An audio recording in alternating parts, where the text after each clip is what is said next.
All right, y'all. Trump is the president-elect. Things are already happening. What's up next for America? We're going to find out right now on the Urban Conservative Podcast.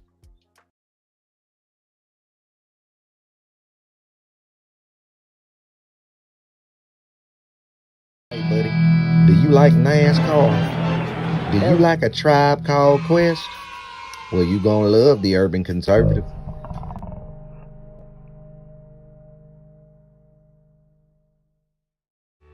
Do you like manwich and nachos? Well, then you'd love the Urban Conservative.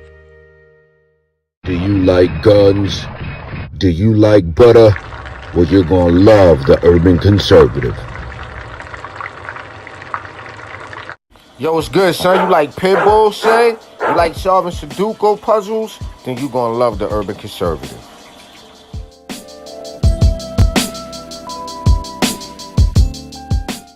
Hey, buddy, if your car making a sound like this, you might want to get you some power steering fluid and check out the Urban Conservative Podcast. Are you repulsed by the idea of drag queen story time at your local library, but enjoy Carol Baskin TikTok memes? Then you would enjoy the Urban Conservative. Do you want to slap your boss and then go home and make yourself some golden brown pancakes covered in butter and freshly made warm boysenberry syrup? Then you'll love the Urban Conservative. You're a little over Cardi B, and you're repulsed by the thought of Hogmaw. Check out the Urban Conservative. Are you ready?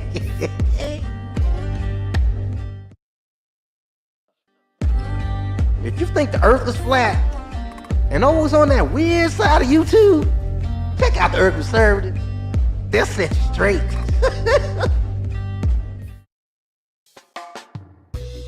If you're in a chasing dopey and you love South Fishing Festival, check out the Urban Conservative. All right, ladies and gentlemen, you know what it is. It's a Monday night. It's time for the Urban Conservative Podcast. Yours truly, Abdul Ali. That guy down there is my twin brother, Raheem, Architect Soto. If you are new to the Wait, hold up. Before you do that, I think we got a guest in with us. Let me make sure we locked and loaded. The bro, you in there? Inky, you in there? Dr. Inky's in the building. Yeah, we got another host for the night. So yeah, gotta add Doc in.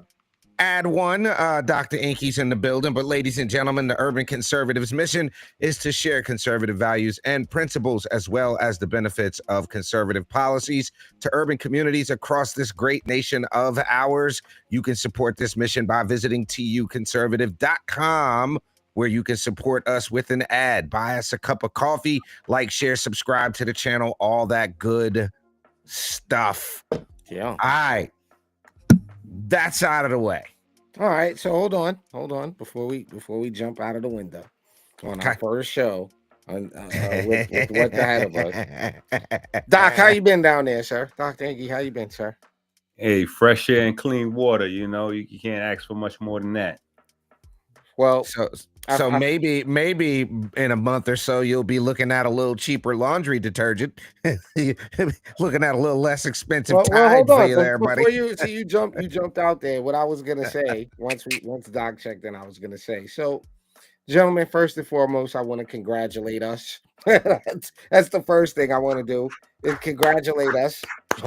Round of applause for America, and specifically, and I know my white friends are going to be like, but why did you have to say that? But because 90% of our folks were voting a certain way, and if we were to look at the trends of the voting thing, we should have had a Kamala presidency. So I want to thank all of our brothers and sisters, the Black community, whatever group you want to fit in. We want to thank you guys for showing up and voting. You did your civic duty, and we got a wonderful show ahead of us tonight. But congratulations to you two gentlemen. Inky's had the hat on religiously, you know what I mean, and promoting the values of things. So I feel like this is a victory for all of us. I gotta show y'all something. Hold on. Yo, am I wrong, E? Am I wrong for feeling like that though? No, not at all. I Okay, mean, just want to make sure. it was a little, you know, it was a moment, you know, it was a moment in those early hours where it was looking weird. It was looking Spooky. dangerous in those early hours. Yeah, spooky. That's a great adjective. Yeah, it was looking spooky in those early hours for a hot minute. But Oh yeah, wow, yeah, so yeah. we doing that. We doing that. We got the Inky, we got the Vivek Ramaswamy autographed Trump Force 47 captain official situation going on right now. Ouch. Feeling really Ouch. good about that. Yeah. All right, He so just trumped us with that. I was about to just change the whole subject matter. Like, so P. Diddy, I was about to hit the buckshot. Yeah, I was about to turn left on him. Yeah, yeah. I told you, it's election season's over. I don't have to be nice. All right, so We won. let's look at this, right? I want to start here, guys. Let's look at this right here. As you can see, this was you heard a lot of people talking about she's gonna win Iowa. There's no way Trump can win. There was so much noise out there. And if you look at what's actually happening, 218 to 209 Republicans have control of the House.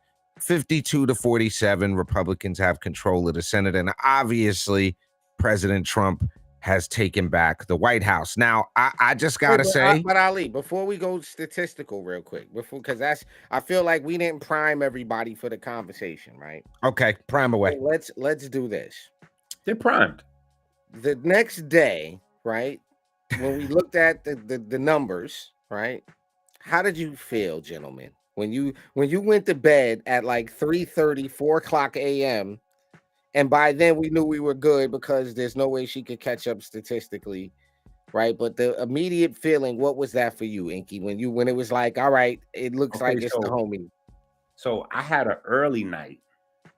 Soon as it started looking crazy and weird, I just was like, I'm tapping out. So I went to sleep early, and then I woke up in the victory. I woke up at 3, 4 o'clock in the morning, and I'm looking online to try to figure out what's going on. And yeah, victory speeches going on. People saying Kamala's conceding, but she was a sore loser. And, you know, it was crazy because, you know, I've been having this hat on for a long time. So, you know, there was a lot of time for people to voice the yays, the nays. I got quite a few people that looked at me like they really wanted to slap it off my head, you know. So yeah. So the next day, the victory lap, that's what we really should be calling the next day. I tried to be as mindful as possible with some folks that, you know, I know their passions got the best of them, but everybody else, I was definitely in the nose rubbing, you know. All right. You brought it up. Let me just say this. I still have my signs out front in the grass. Like, I haven't taken my signs out of the grass. I just took mine down last night because I'm overshined in my grass. Yeah, I had to. I finally took them down last night. Like last night, coming in the house, I was like, you know what? We're about to transition to Christmas. I'm about to get some garland going here. Enough. Me working so closely with like the candidates and doing. I was just glad election cycle was over, right? You know what I mean? Like my family gets back to some semblance of normalcy because the news cycle isn't as intense. My brother's race is over. You know, the wife is home more often now because less work at the Board of Elections. So I couldn't wait for it to be over. Different perspective, happy nonetheless. But yeah, I was like, yo, I'm so glad this is over. And the cream on the, you know, the candy on top of all of this was like, all right. We got another Trump administration coming in, and the historical value of that, of having actually contributed to that, right? To have my brother running for Congress get damn near 100,000 votes on the same ballot that this historical thing took place at. I'm more looking at that going, that's the Wait, home run for me. now let me tell you this. The lady stopped me from stealing one because I was trying to steal one of the just because I was like, yo, I want to keep one of these. The lady was like, no, you can't keep one. It's no, we have to have those. Keep one what? Ballot. The whole, Oh, the yeah, whole no, thing, the no. ballot with the little plastic board. You know what I'm saying? And I was like, all right, but we're gonna yeah, at least have to get this pose. We're gonna have to at least take these pictures real quick. Yeah. So listen, one thing I gotta say, hold bro. on, hold on. Before you do that, unless you're getting ready to talk about, because what's next also includes you. For those who don't know, or you've been hearing you should know by now. If you're on this channel, you should know that Ali just ran for the 12th congressional district in North Carolina against an incumbent in a solid blue district and overperformed in that race. And we delivered a high turnout for the president in the district that's solidly blue, and other things, other races that were won. But you got to talk a little bit about what's next as it relates to, or if you can't even disclose that, because you might be like, mind your business. I don't want you to know what's next. Well, let me say this. I knew what we were going into election night. Like, I'd been watching On Point and Gold Coast and a lot of the lower, I won't say lower, but less popular YouTube statisticians and election modelers and all that. I kind of was comfortable going into that at the top of the ticket. But for me, what it really boiled down to was I wanted to see if there was an opportunity in a district as blue as Charlotte to move the needle at all. And by getting, damn near 100,000 votes, what that tells us is that there's a real opportunity. But what that also should tell Republican Party leadership is that these urban centers are worth fighting for. My brother and I spent an hour today, hour and a half, kind of parsing through all the data, and we moved the needle with unaffiliated voters, with minority voters. So we've got to keep that going. To that end, I wasn't going to say what's next, but I'll say what's next.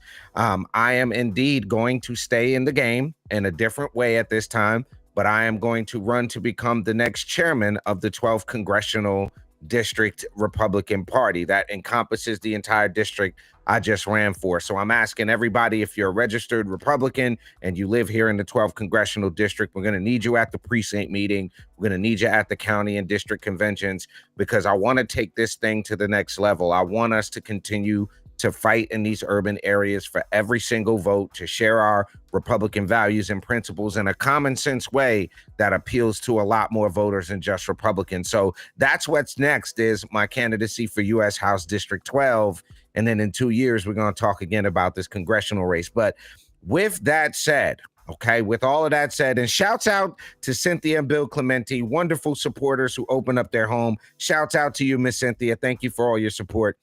One of the things I want to talk. Go ahead. We let something get away from us on Veterans Day, and my bad. Today being Veterans Day, so we have to thank Ali for his service and all of the service members that support this podcast and support this platform. We was a little excited and we jumped in, and we were supposed to do that at the top, but it just, when you said what you said, it triggered me to remember that today is in fact Veterans Day, and we got to thank you to Ali for service. But listen, I know there's a lot of vets that watch our programming, that watch, that support us. We've had them run down on us, some personal friends of ours that have served. We want to again thank you all for your service and your commitment to making sure that America stays what it needs to be, and defending our values across this little blue dot we're floating on. So now that we did that, but the one thing I want to jump to, right, and this is okay, I got to do this. I'm going to do this because he said there was a period of nose rubbing, and I wanted to say about that, right? Because here's my thing. Go ahead. I was like, yo, how far is this nose rubbing gonna go? Because it was if the shoe was on the other foot, we would. I'm saying 14 months. I'm saying at least 13 years. So just to be fair, I'm saying at least 13 months. That's so. What's the cutoff, right? What's the cutoff from? Do we start the count when he's inaugurated, for when all of these celebrities gotta leave? That said, if he wins, they're gonna leave. When is the start date for them to leave? Are we adjusting that start date Does it start on? So from January 25th, those of you who said if he becomes president, I'm leaving. Again. Right. When did we start that? Did we start that because he's the president elect? So now you're like, 2 months in. I think no. I think that countdown starts immediately. I think so then that's what I'm saying. So from that night to now, the countdown is up. I think the countdown is up. I was asking people, where are you going to go? Like, where are you going? Stop it. Like, where are you going?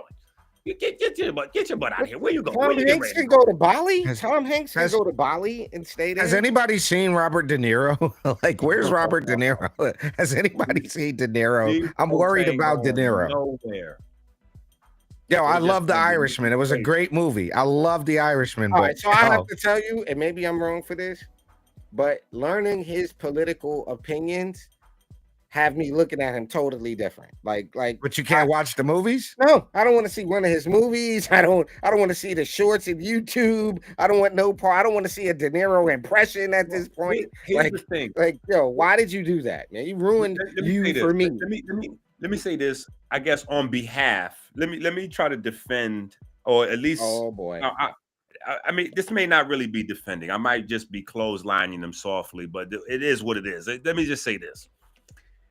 What we learned was that incredibly talented people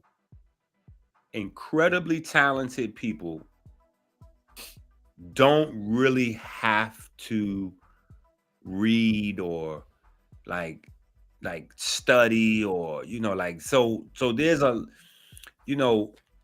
lot that goes on because we live in a society where money is the driving factor behind public respect and how people how attentive people are listening to you. And even what I think we just got to bring this out, but we have to stop saying that people are intelligent because they found a way to make money.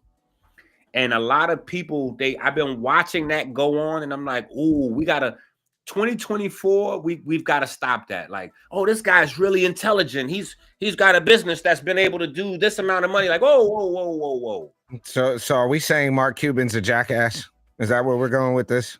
Listen, I said I was defending these folks. Didn't sound very defensive. This is the best I can do. That was a gentle clothesline. Yeah. That's the best I can do. The gentle clothesline. All right, so let's throw this out there. Okay. If Kamala wins and the conditions continue to deteriorate within our markets, within our communities, and certain things are allowed to fester, and she wins, at what point, when the elitists, the actor class, the entertainment class, people that were pro Kamala and are blindly following that side of the coin, how long until they had their stuff taken do you think it would have took for them to realize this was a bad idea? Like, what level of my question is, what level of catastrophe do they need? No. But listen, those people don't buy laundry detergent, so they don't notice what we know. Here's what you got to remember, though: none of them genuinely supported her. There was checks everywhere. There was bags everywhere. Oprah got $1 million. The Call Her Daddy podcast got 6 figures. None of these people genuinely supported her. It wasn't like that, bro. The campaign, matter of fact, I just pulled this up to prove my point. This proves the point right here. She's a millions of dollars in debt. Make that big. She raised over $1 billion and spent over $900 million as of October 16th, according to the FEC commission. Wow. Lindy Lee, an official Democrat National Committee, said she has branded the campaign a $1 billion disaster.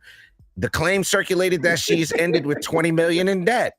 They could not independently verify the debt figure claims, but this has been reported by multiple sources, including Politico's California bureau chief, Christopher Catalago, who cited 2 sources familiar with the matter. You blew the bag. So we're not even saying that you blew the bag. It's looking like you got the bag. Yeah, she tucked. Yeah, she tucked something, but Nah, this goes down in history as probably the biggest blunder of all time for the Democrats. First of all, she didn't even go through a primary officially. You know, they already, this was a historic, monumental blunder of all time for the Democrats. Like Joe Biden took such a L in the debate.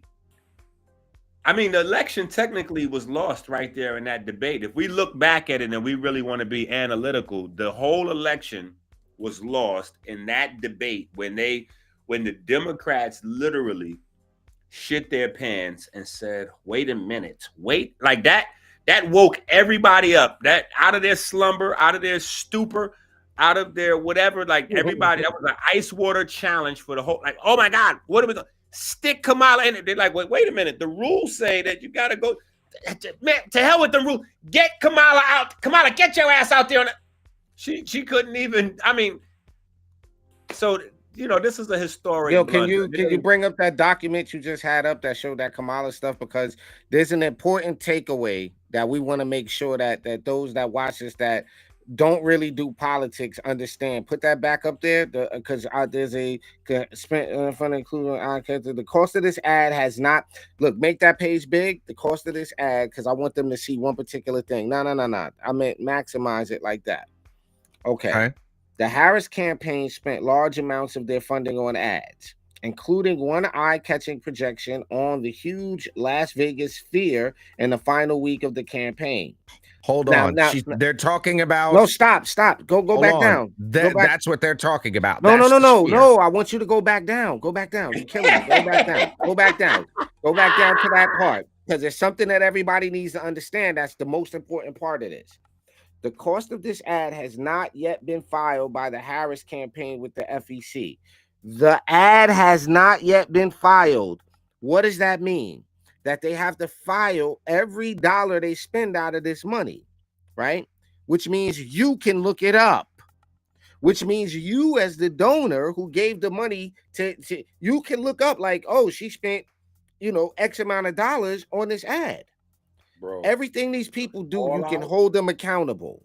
Listen, the fallout is coming. That's why I'm saying 13 months respectfully from now. I'm saying like they do, this is gonna roll on. The trolling is that hasn't even really begun yet. The trolling is going to go on until at least next September to October. Like this is gonna go on throughout next year, because the fallout hasn't even really begun, because people are it's a down economy. The inflation done went crazy, and you telling me y'all just blew $1 billion in the air to put your face on the side of a Christmas? Like, what the hell is that? That's like a big ass Christmas ball.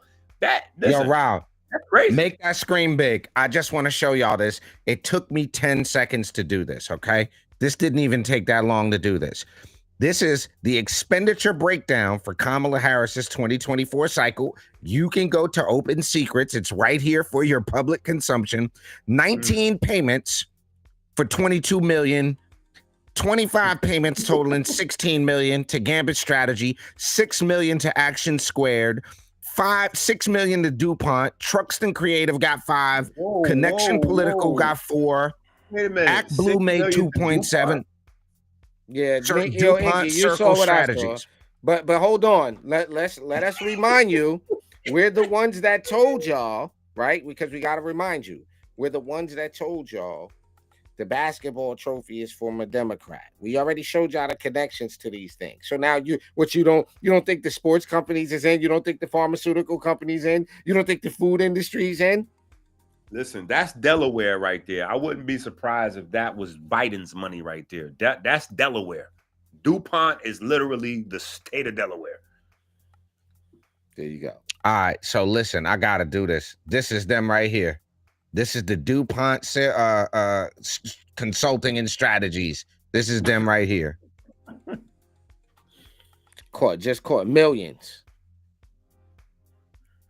Yeah. This is them.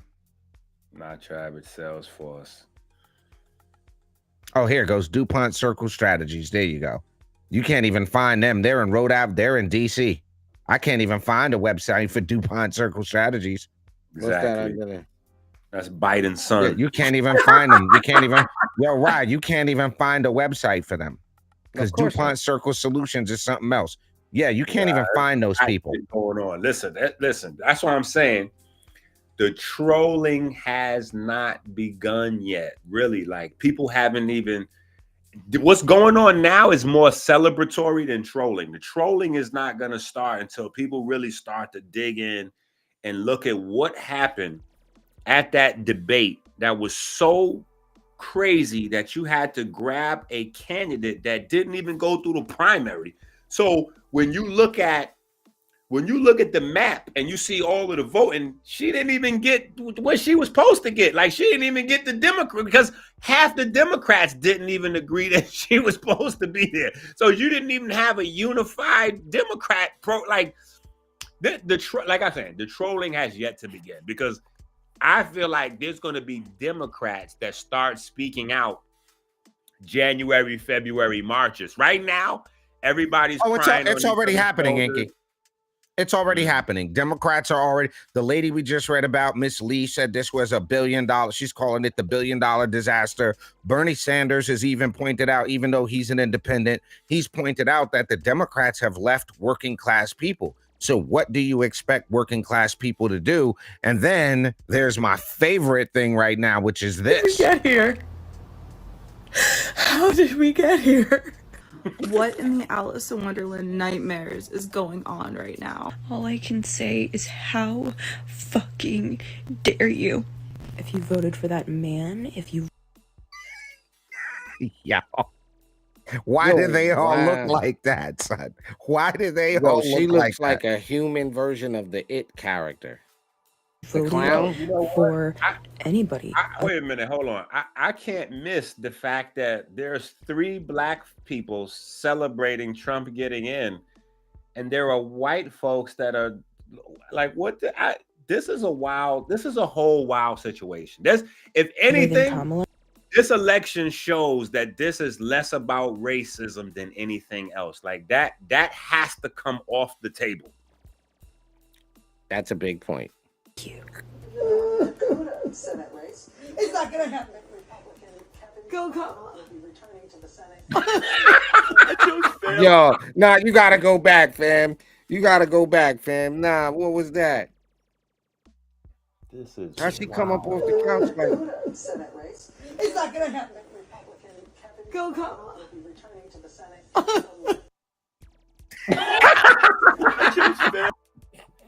Yeah. What is that? Sean Penn?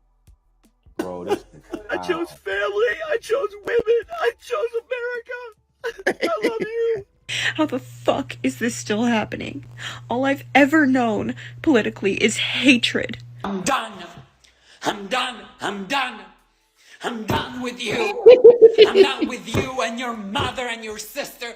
I'm just done with all of this. Wait, what is... I'm sorry to all my friends who are chosen.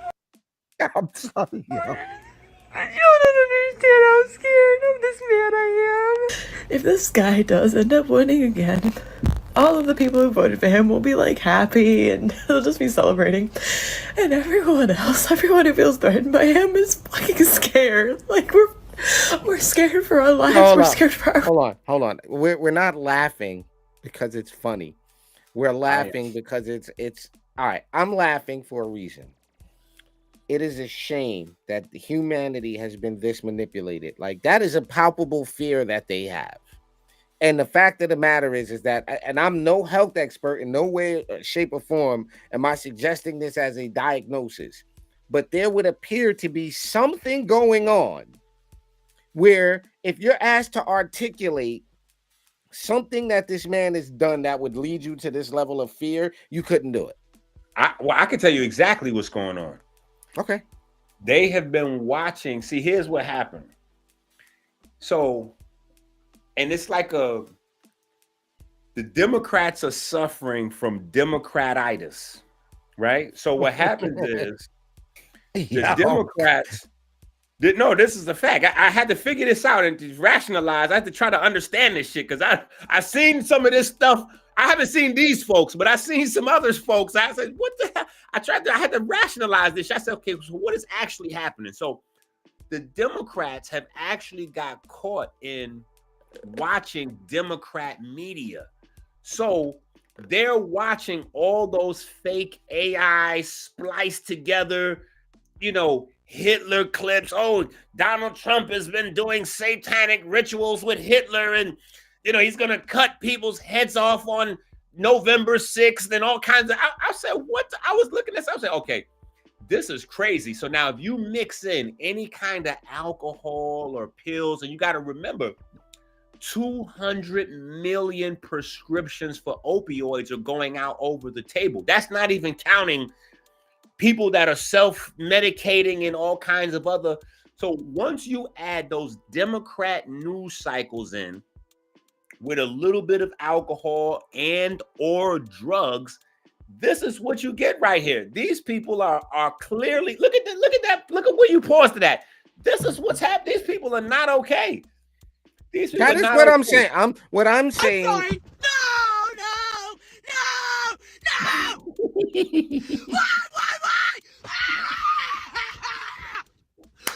Why? Do you really hate me that bad? Oh, I feel you, man. You remind me of me.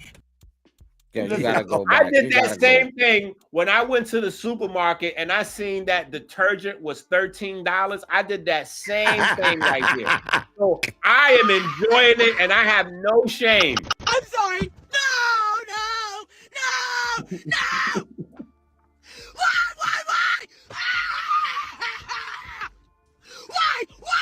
Why? Do you really hate me that bad?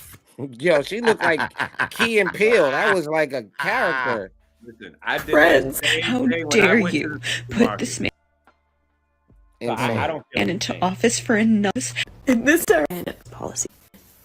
You live. Yeah, bro. So listen, ladies and gentlemen, it's a Monday night. We're talking about the aftermath of the Trump win. What's next for America? We're going to take a very quick commercial break here on the Urban Conservative Podcast. We're going to come back. We're going to talk about some decisions Trump has already made and what's possibly on the table for America going forward. We'll be right back. Just because you're black doesn't mean you have to vote Democrat. This year, in order to see benefits for our communities, we need to vote outside the box. Find out more by visiting us at TU Conservative.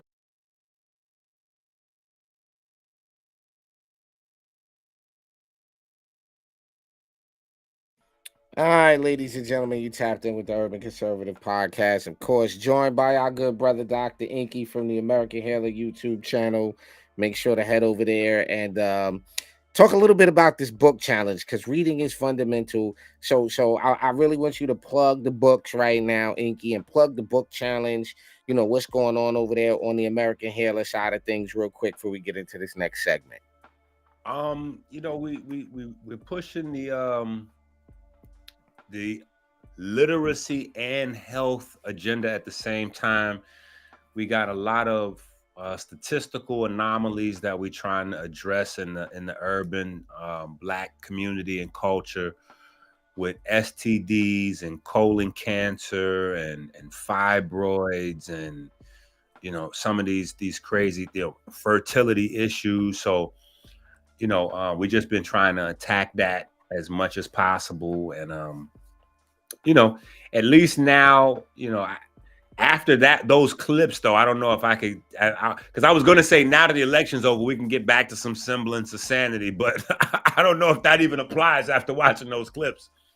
Nah, not at all. So y'all make sure y'all head over to the American Healer YouTube channel. We'll put the description in put the channel in the description below. But listen, appointments have already began. All right. And I guess you got Tom Holman up, a former ICE director who will now be which I like that keeping this term border czar. I like the idea that Republicans are leaning into keeping that title border czar. And this gentleman right here, who is currently on fire, will be heading up that position. What do you got there? That's a clip. Hey, look, they gave me 5 minutes to say a few things, so if I offend anybody tonight, I don't give a shit. Whoa.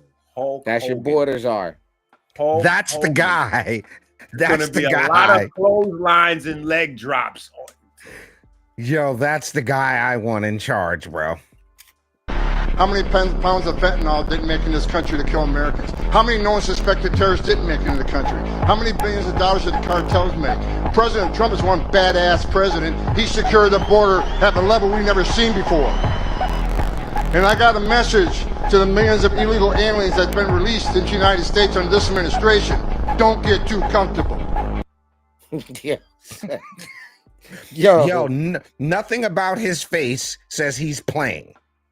We're going to need some help. Do I have any volunteers that want to come back and help run the biggest deportation operation in the history of this nation? In January of 25, the greatest president of my lifetime walking back in the White House. He tells me we got, I say 120 days. He says, no, you got 60 to lock the border down. Well, I'll tell you what. I'll tell you what I told the president. He comes back, I come back, we fix this shit. Hey, look, they gave me. Yo. All right, so listen. It's gonna be a lot of cowboy shit happening.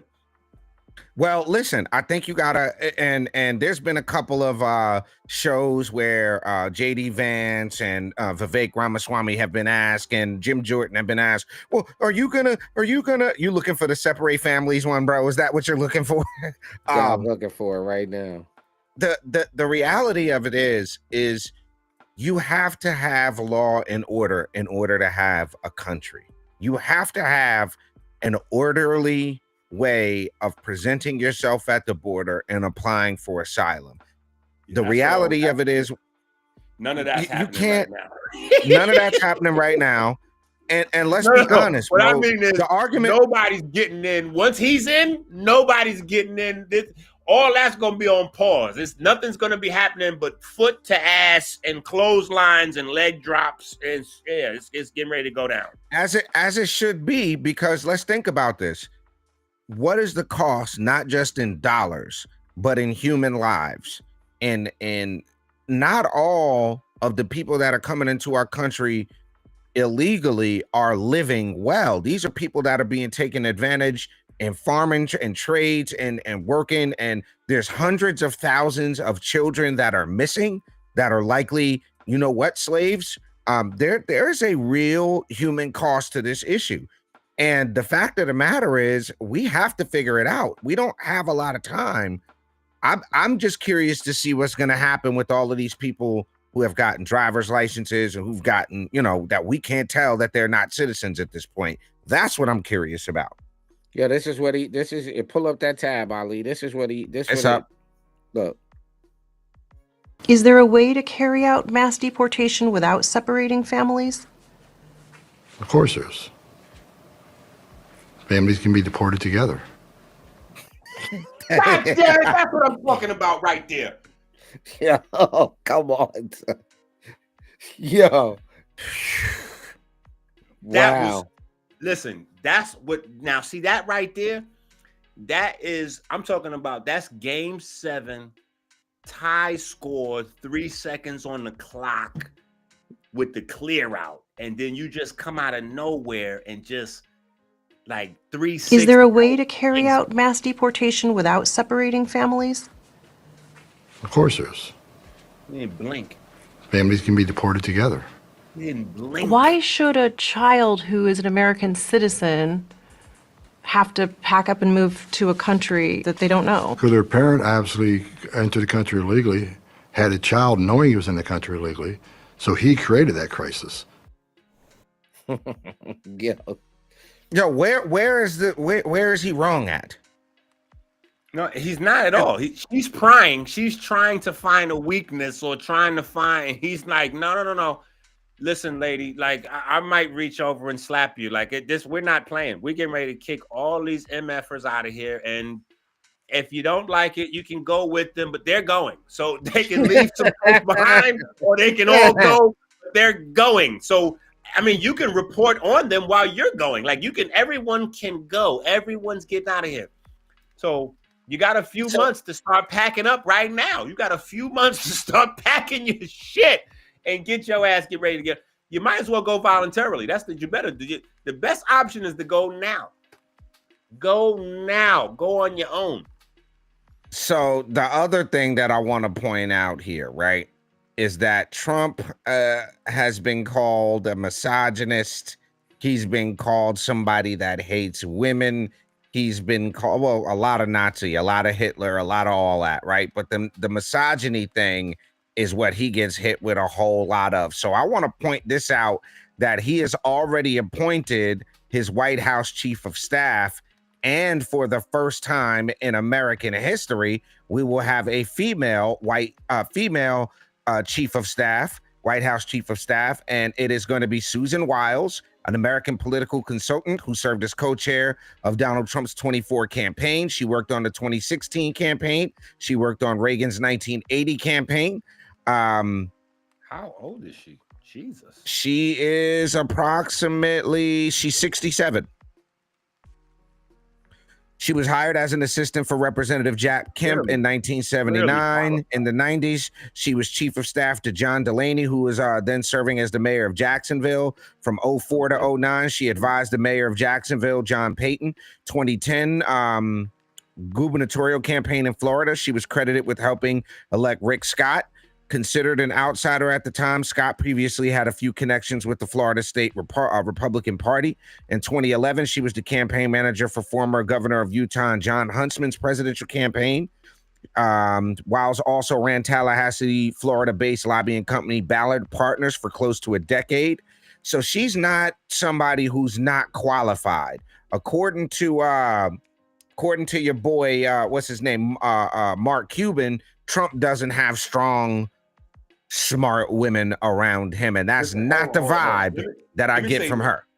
Let me just say this on all of this Trump misogyny, blah blah, all of this kind of talk about Trump and women. So here's the problem, and I gotta go early, so this is gonna be like my closing statements, but this is what I'm gonna say.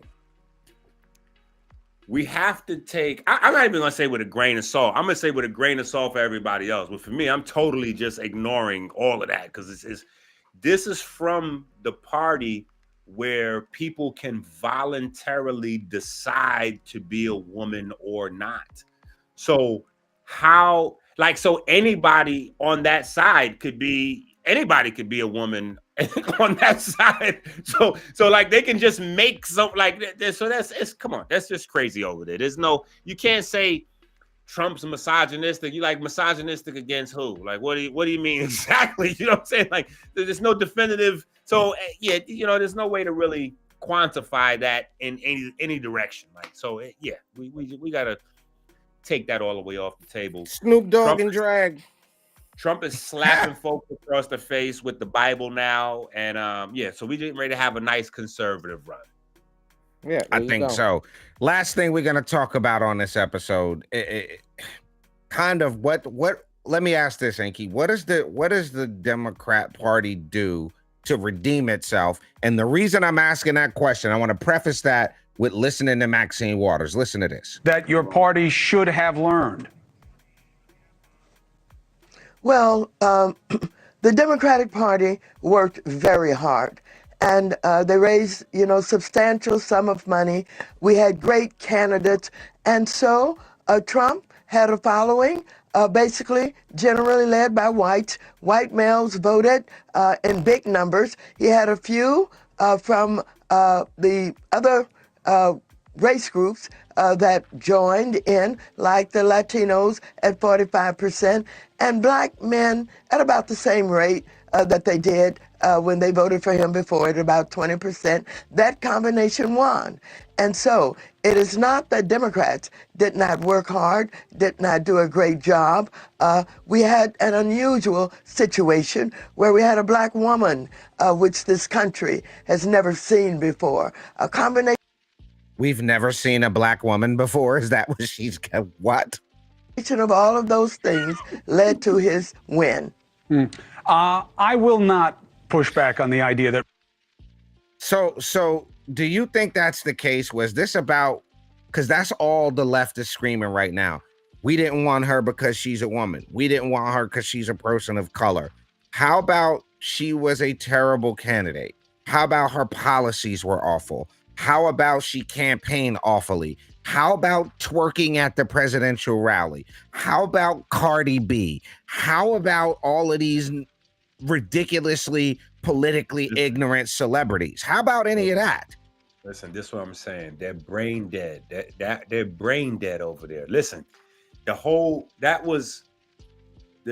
I'm saying. The trolling has yet to really begin because people haven't begun to unpack the levels of disrespect and blackface that we saw going on. First of all, person of color, maybe, black, no. But the troll, I felt like the Democrats trolled the black community. How is it that we live in a country, right, where Young Thug and Little Durk are on trial, and in the trial, they're using their lyrics as evidence. But you bring Cardi B on,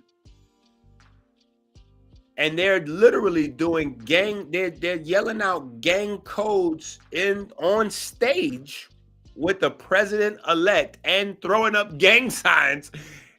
So forget the fact that they're looking like prostitutes. They're throwing up gang signs and they're shouting out gang codes in the songs. If you pull up the lyrics to them songs, it's like, wait a minute, how is this happening at the same time? Like, how? I said, nah, this is purely trolling the black community. This is blackface. This is a minstrel show. This is crazy. I can't even believe they spent $1 billion on that. Like, so here's the other side to that, right? And I think the look has got to be going forward. Republicans have to capitalize on this momentum. I don't think I think it's a huge mistake to let another 3, 4, 5 months go by and district chairs, county chairs, town leaders in the Republican Party aren't showing up to the black churches to talk about how good this policy is going to be for the communities. I think it's a mistake if Republicans don't capitalize on this momentum and on this energy. But to that point, I think it's going to take a lot more Republican leaders that recognize that it's not the rural areas. We want to drive out our base, but it's the Charlottes, it's the New York Cities, it's the Detroits, it's the Chicagos, it's the LAs that we have to go into now and educate people about the benefits of our policies and what they're going to do to make their lives better. Yeah, because that's where the thinkers, that's where the thoughts, that's where the people that people follow are coming from. It's from the cities. So the rural spaces are where all the people is at. The cities are small compared to the rural, but that's where the influences are. The influences in the city. So you got to get to the influences and let the influences reach the rest of the people. That is a certified fact. And it's funny, there's a campaign book that talks about just that thing. You know what I mean? Like, the cities are the hubs of art and thought and all of these other things. Like, when you want to do something, you go into New York City, you go into the Metropolitan Museum or this museum or that, all of these. So that is a very good point. But we got 4 years coming up of a Trump administration. What's next? We're going to see. So just here on the tail end of this, before we close out, some of the important appointments the Trump campaign made, so that y'all kind of in the know. We talked about Tom Homan, the former head of Immigration and Customs Enforcement, aka ICE, but he named New York Representative Elise Stefanik to be the next ambassador to the United Nations. Okay, and he asked former Representative Lee Zeldin, former congressman from my district. I had a picture of me and Lee and my family up, but I didn't share it, to serve as administrator of the EPA, the Environmental Protection Agency. And people are saying, oh, what does that mean? Right? Well, it means that somebody from a district like mine, who has a little bit of everything in the district. Lee was the congressman for New York 1. We got oceans to deal with. We got natural gas to deal with. We got rural environment to deal with. We got shellfish life so he has a wide range of experience when dealing with these issues and resources and what it takes to make sure that these communities run well and maintain some clarity. So some good picks coming out of the administration early. We will keep you guys posted on who else gets picked. Make sure you following us on social media. I'm done, man. Unless you got something else, we can wrap this All right, shit up. the only thing I'm adding is this is posted by Byron Donald 72 hours after Trump in office. First female chief of staff appointed. New York City, Eric Adams says we're going to stop giving debit cards to illegals. U.S. companies are starting to bring production home. Stock market is hitting an all-time high.